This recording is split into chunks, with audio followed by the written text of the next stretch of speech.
Hola amigos, ¿qué tal? ¿Cómo están? Te saluda Glenn Ritter, gracias por estar en este canal y ver este video. El día de hoy, en estos momentos, quiero compartirte una noticia bomba.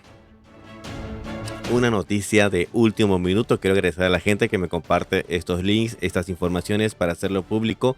Estas noticias, buenas noticias para los niños especialmente, para las familias y obviamente malas para agrupaciones religiosas que les gusta ocultar cosas. Esos casos que deberían ser denunciados, demandados a la policía, pues especialmente en este caso para la Watchtower, pues van a tenerla negras, la van a tener feas, ¿ok?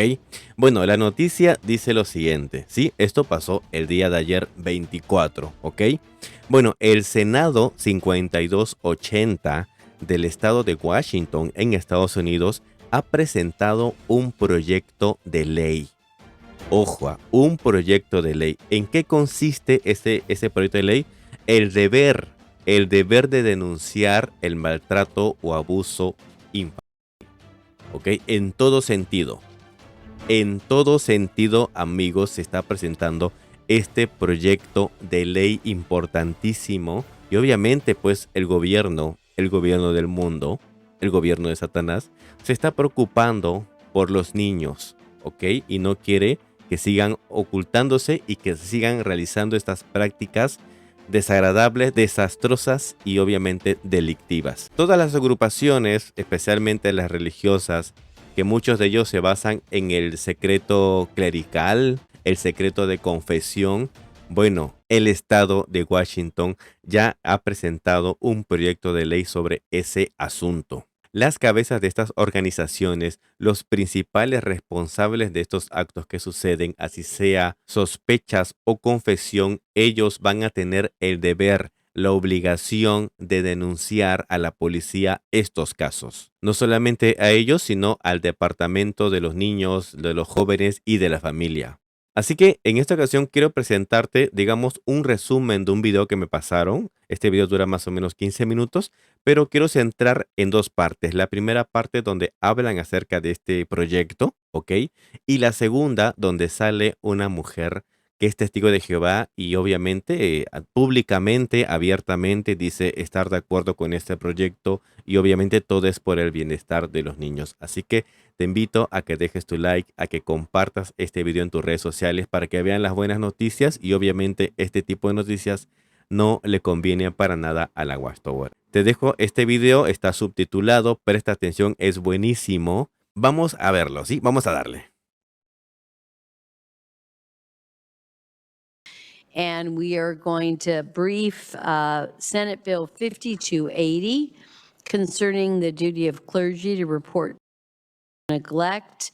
Allison Mendiola is staffing the bill, and it is sponsored by Senator Frame.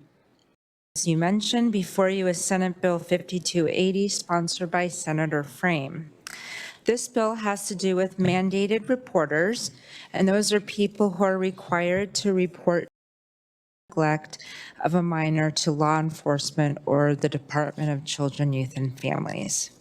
So currently, mandated reporters include a broad range of people within certain professions, including clergy. And currently, clergy means a regular licensed, accredited, or ordained minister, priest, or rabbi of any church or religious denomination, whether acting in an individual capacity or as an employee or agent.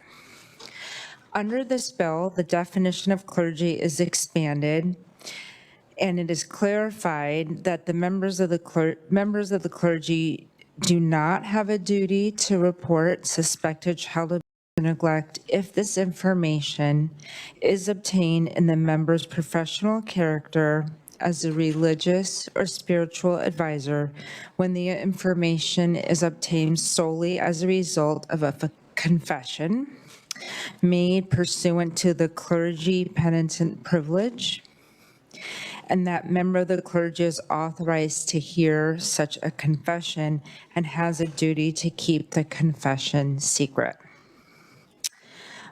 Also under this bill, this does not apply if the member This does not apply if the member of the clergy has received the information from any source other than a confession. And in this case, the member of clergy is required to report the child neglect. And additionally, the clergy penitent privilege does not limit a member of the clergy's duty to report when the member of the clergy is acting in some other capacity that would otherwise require them to make a report, such as a coach, teacher, things like that. And there is no fiscal note to request, so I'd be happy to answer any questions. Which frankly is a result of really good investigative reporting. Investigate West did a deep dive report on years of sexual that has gone unreported in a particular faith community here in Washington State because we don't have a mandated reporter law. In that particular faith community, the rule is if, unless compelled by law, religious leaders are to report allegations of to the church central office as opposed to reporting it to authorities. I know when I read that story, as did Representative Amy Wallen, who's the prime sponsor of the House Companion, we thought, let's solve that problem. Frankly, a problem that we didn't even know existed. And then I came to find out that we had tried to solve this problem 20 years ago. And my own state legislators, former Representative Mary Lou Dickerson and former Senator Jeannie Cole Wells, had prime sponsored that legislation. And it had gotten part of the way through the process, but had not passed. Folks, I bring this legislation before you today because children need to be able to trust adults. And they need to have trusted adults in their life that when they're being, they can go to them and trust that they will help to make it stop. As I've shared publicly before, but I know some of my committee members, fellow committee members are just learning. I myself am a survivor of childhood. I was abused from the ages of 5 to 10 by a member of my own family, a teenage cousin. And in my own case, I didn't feel like I could tell anybody until first I talked to a classmate who was herself being abused by her stepfather and told me I could tell a trusted adult and it would stop. And I did. I told a teacher. And the teacher was a mandated reporter. And they brought in my parents and they told my parents and the abuse stopped. Religious leaders have a very trusted, frankly, intimate relationship with the family members that are members of their faith community. And I frankly could imagine it being devastating for a religious leader to learn that a member of a family that they know is an but we have to prioritize the safety of those children, and we need to compel our religious leaders to report this when they know it's happening. And sadly, we know now the old stranger danger campaign of the 80s is not actually how abuse happens. Abusers are typically known to children, whether they're a family member, a friend, a coach, somebody else that has a trusted relationship with that child. We need more trusted adults available to our children. I think religious leaders can and should be that, and the law should back them up. We need religious leaders to be mandated reporters. And I will note, Allison mentioned the penitent clergy privilege. I was advised to exempt that because that was the major hurdle back in the 90s. I will note for the record, if my colleagues are willing to go there with me, I would happily amend the bill and include confession as part of the requirement for mandated reporting as well.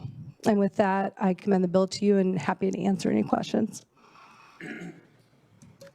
Thanks for bringing this important bill forward again. And Vice Chair Kaufman, would you like to call up? We have two panels. All right, thank you so much. Thank you. Next up, And Madam Chair, we do have Sarah Young, who will be joining us via remote. Go ahead, Sarah. Hi, thank you so much. I wanted to speak with you guys today. I was raised one of Jehovah's Witnesses. I actually currently still am, although I am considered inactive. I wanted to talk to you about what this bill would look like for children who are currently in the organization. So for someone like myself, it took 4 separate reports throughout my childhood to actually get access to services outside of our congregation. Most children have to wait until they're 18 and legal adults to access any type of therapy or really any contact with social services, because we are a very insular community. I am 100% in support of this bill. Most of Jehovah's Witnesses are homeschooled, and our religious teachings are that anything outside of our community is in the hands of the devil. And of course, that makes children not really opt to get support for themselves. So I am in 100% support. It really needs to happen for the sake of children who are too young to consent to being in this religion. Their parents put them in this, and it can be a good upbringing if there are protections there. And it is up to our government and local government to enforce that children who are unable to consent to a 2-person rule, to not accessing help, that there are some safeguards there. And that's all. Thank you. Sarah, for the record, can you let us know who you are? Identify yourself, just for the record. Yeah, of course. My name is Sarah Young. All right. Thank you so much, and thanks for coming to testify today. So much. You're welcome. And with that, we will close the hearing on Senate Bill 5280, clergy and child reporting. Bueno, aquí termina este video, este comentario que hizo esta persona. Ojalá que ya se presente y se oficialice este proyecto de ley que obviamente va a beneficiar muchísimo, especialmente a los niños. Este video que me pasaron en sí dura casi más de 1 hora, ¿ok? Pero donde se centra básicamente en este asunto de este proyecto dura más o menos 15 minutos. Si deseas, lo puedo subir también en mi canal, así completo como está, para que tú veas al 100% de lo que hablan y de lo que trata, ¿sí? Si deseas, pues deja tu like en este video y también házmelo saber en la caja de los comentarios para subirlo, ¿ok? Espero no tener problemas con derecho de autor, espero que no, sinceramente, pero aprovecha este tiempo para difundir y compartir esta valiosísima información. Y obviamente, si esto se aprueba en el estado de Washington, va a correr para más estados y para más países, así que atentos y alertas, ¿sí? Muchos religiosos van a estar diciendo que se está atacando la libertad religiosa, y eso no es así, porque libertad religiosa no significa ocultar, engañar, tapar, encubrir todas las cosas que pasan. Todos estos casos delictivos no podemos seguir permitiendo, ¿ok? Así que difundamos. Bueno, eso ha sido todo. Espero que te haya gustado. Deja tu like, comparte en tus redes sociales, suscríbete si no te has suscrito para estar pendiente a más noticias sobre este asunto. Que tengas una excelente semana y nos vemos en un próximo video. Hasta luego.